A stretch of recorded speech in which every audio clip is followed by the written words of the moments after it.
മത്തായി 27-29 അവരൊരു മുൾക്കിരീടം മടഞ്ഞ് അവന്റെ ശിരസിൽ വെച്ചു, വലത്തെ കയ്യിൽ ഒരു ഞാങ്ങണ കൊടുത്തു, അവന്റെ മുമ്പിൽ മുട്ടുകുത്തി യഹൂദരുടെ രാജാവെ സ്വസ്തി എന്ന് പരിഹസിച്ചു. സത്യത്തിൽ അതൊരു പരിഹാസമായിരുന്നെങ്കിലും അതൊരു വെളിപ്പെടുത്തൽ കൂടെയാണ്. ഒരിക്കൽ മുൾമുടി അണിഞ്ഞാൽ പിന്നീട് ആ മുൾമുടി നിനക്ക് പളുങ്കുമുത്തുകൾ സമ്മാനിക്കും. അത് നിന്റെ കിരീടത്തിലേക്കുള്ളതാണ്.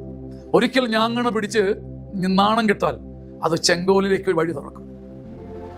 അറിയാതെയാണെങ്കിലും ഒരു വലിയ വെളിപ്പെടുത്തൽ പരിഹാസകർ നൽകുകയാണ്. നിന്റെ ശിരസ് എന്തെങ്കിലും വെട്ടിപ്പുളർന്നാൽ, നോവുകൾ കൊണ്ട് നീ കരഞ്ഞു താന്നാൽ, മുൾമുടി ധരിച്ച ശിരസിൽ പിന്നീട് പളുങ്കുമണികൾ വന്ന് കൂട് കിട്ടും.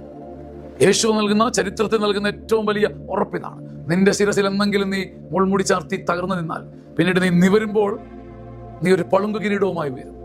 ഞാങ്ങണ പിടിച്ച് നിന്റെ കൈ നാണം കെട്ടാൽ, കൈ തഴമ്പിച്ചാൽ, കൈ തളർന്നാൽ പിന്നീട് ഒരു ചെങ്കോലിന്റെ മാസ്മരികത നീ കാണും. നമ്മുടെ ഉള്ളിൽ ഈ വചനത്തിന്റെ സത്യം വലിയൊരു അത്ഭുത സാമ്രാജ്യം സൃഷ്ടിക്കട്ടെ. നമ്മുടെ മുമ്പിലെ മുൾമുടികളെ കണ്ട് പുഞ്ചിരിക്കാൻ ഒരു വലിയ ആത്മധൈര്യം ലഭിക്കട്ടെ.